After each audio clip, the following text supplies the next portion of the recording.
Good news Indonesia guys, jutaan petani kelapa yang ada di Indonesia bakal kebanjiran duit triliunan rupiah. Wis, gila lu bentar lagi jadi orang kaya nih. Buat teman-teman yang belum tahu ya, Indonesia itu lagi hobi hilirisasi. Sekarang akhirnya kita punya presiden yang membawa Indonesia jadi negara berdaulat. Dan kalau makin banyak ya petani di Indonesia yang sukses, ini kabar baik karena Indonesia bisa lolos, tidak lagi menjadi budak dolar Amerika Serikat. Kenapa? Apa hubungannya? Jangan-jangan petani Indonesia bentar lagi akan menjadi pahlawan devisa guys. Karena suka nggak suka, Indonesia udah berhasil swasembada pangan. Nah, Indonesia juga mau hilirisasi. Wajib hilirisasi itu harga mati guys, supaya Indonesia tidak lagi ekspor bahan baku, bahan mentah. Nah sekarang Indonesia bakal lebih canggih lagi karena kita bakal ekspor limbah. Wow, lu bayangin, kelapa di Indonesia bentar lagi bisa menghasilkan devisa triliunan rupiah. Wah ini ngadi-ngadi apa enggak guys? Jangan kasih PHP dong sama petani Indonesia. So kalau lu penasaran gimana sih caranya Indonesia bisa cuan ribuan triliun bersama petani kelapa di Indonesia, lu jangan skip video ini, let's check this out. Jadi teman-teman udah tahu ya, Indonesia punya menteri pertanian revolusioner.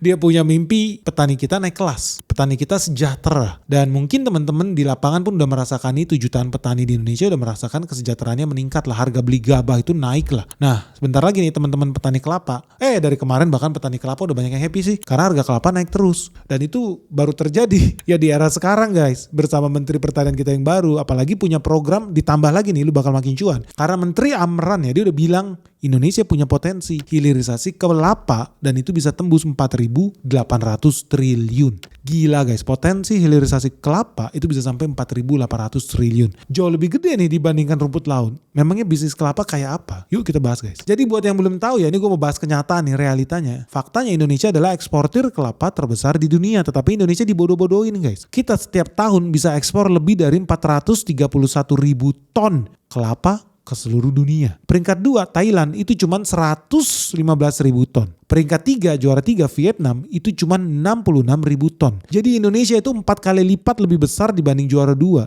Thailand. Dan Indonesia hampir 7 kali lipat lebih besar dibandingkan Vietnam yang juara 3. So dari situ udah tau lah betapa Indonesia itu hebat banget ya, bisa ekspor kelapa ke seluruh dunia sampai jadi juara 1 di planet bumi ini guys. Tapi sayang seribu sayang, kita masih ekspor dalam bentuk bahan baku di harga murah. Karena kita ekspor kelapa dalam bentuk mentah. Bulat-bulat bodoh bin goblok guys. Tol 1000 tol.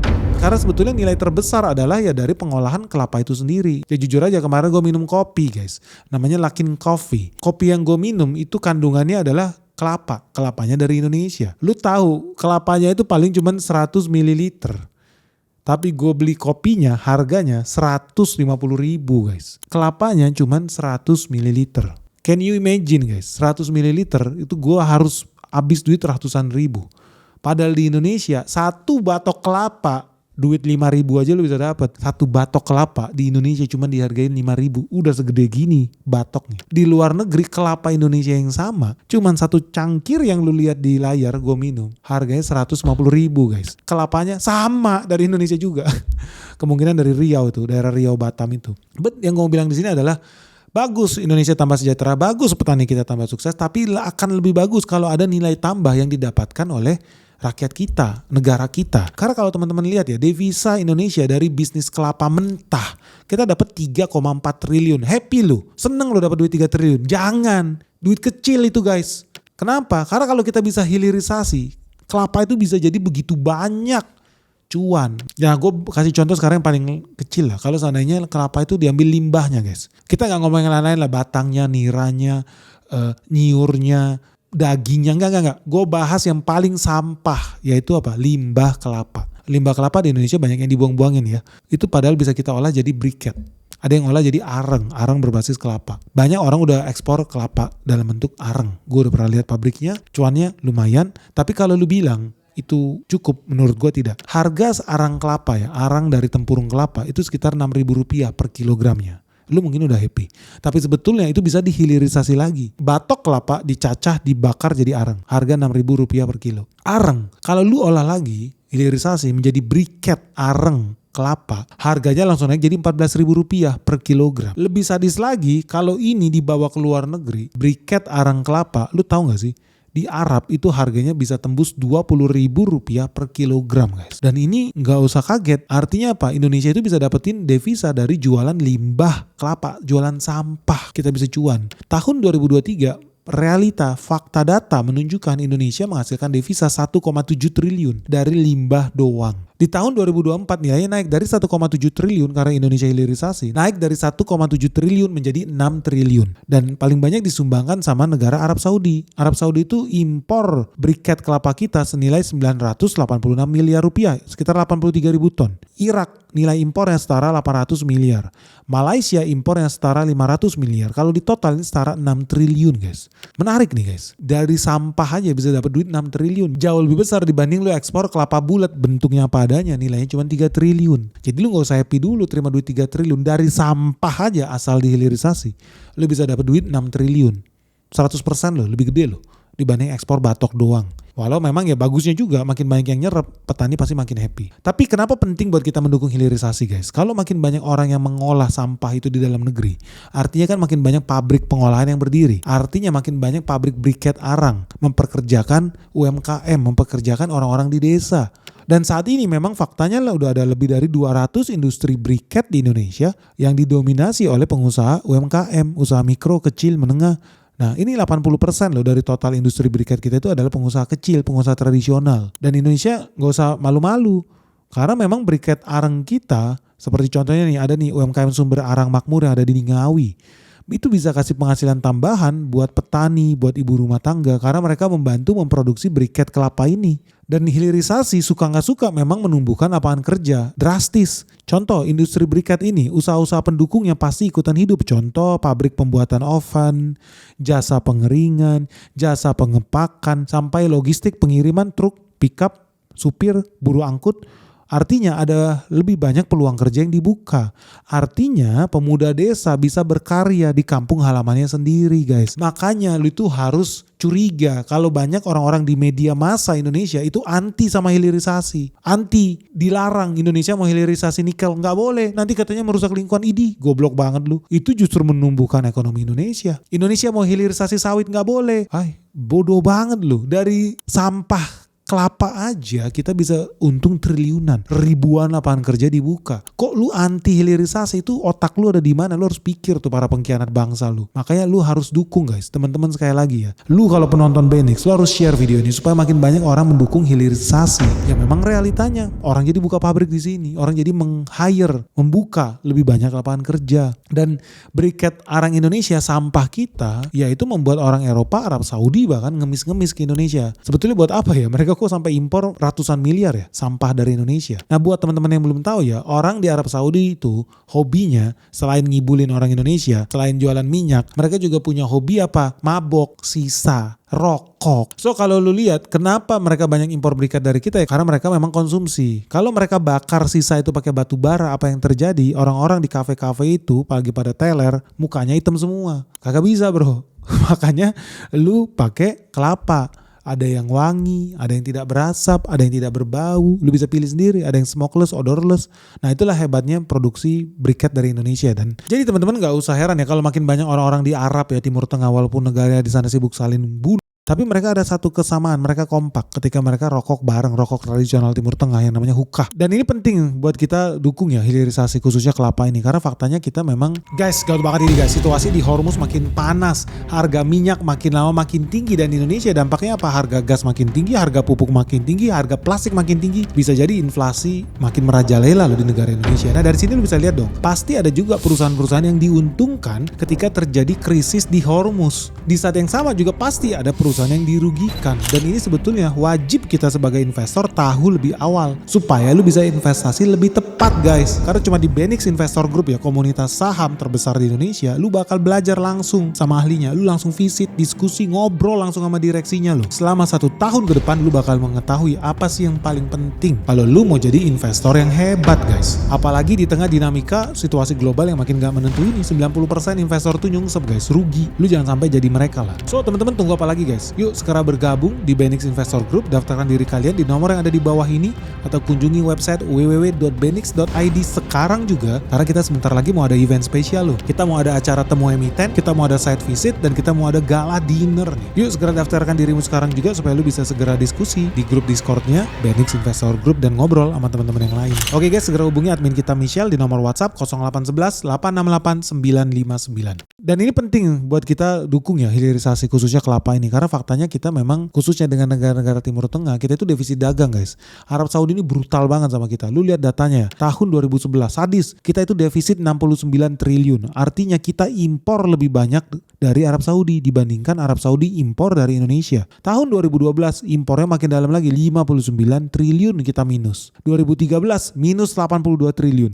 2014 minus 75. Jadi kita minus terus guys. Data kita di tahun 2024 Indonesia itu minus 31 triliun. Jadi dari sini lo bisa lihat ya bahwa Indonesia itu minusnya bukan 1-2 triliun tapi minusnya bisa puluhan triliun. Brutal guys, sadis banget. Nah, kenapa Indonesia bisa sedemikian brutal ya, berdarah-darah ya? Kita punya hubungan dengan Arab Saudi ternyata menyiksa kita. Ya karena ternyata Indonesia hobi impor petroleum, gas, dan itu ya dibayarnya pakai apa? US dollar. Jadi udah Indonesia jadi budaknya mereka, Indonesia juga jadi budaknya US dollar. Budak minyaknya mereka, kita juga jadi budak alat pembayar minyak yang namanya US dollar. Sedih. Artinya apa? Indonesia itu memberikan devisa cuma-cuma.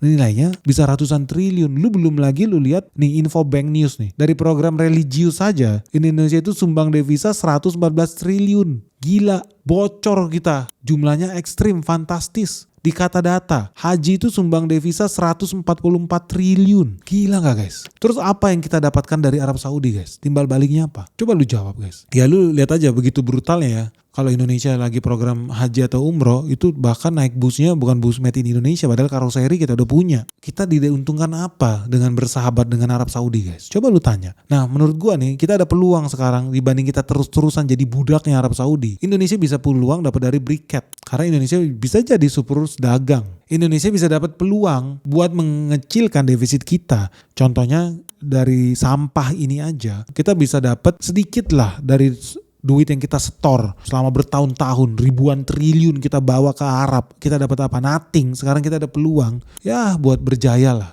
Sedikit lah, ngais-ngais lah rezeki itu balik. Karena briket kita ternyata 100% made in Indonesia. TKDN Indonesia guys. Kalau lu lihat komponen penyusun briket, pertama buat bikin briket arang itu lu tentu butuh tempurung kelapa. Tempurung kelapanya ya kali kita impor dari Kazakhstan, nggak mungkin, atau dari Kanada, nggak bisa guys. Tempurung kelapanya asli Indonesia. Indonesia adalah produsen kelapa terbesar di dunia. Oke, kita aman. Tempurung kelapa harus diapain? Harus dibakar. Di oven. Ovennya pakai apa? Limbah kayu, serbuk kayu, atau limbah sekam padi. Itu kita dapat dari mana? Dari industri lokal tanah air juga. Jadi komponen penyusun sebuah briket, limbah kayunya, serbuk kayunya, sekam padinya, tempurung kelapanya, empat-empatnya ada di Indonesia.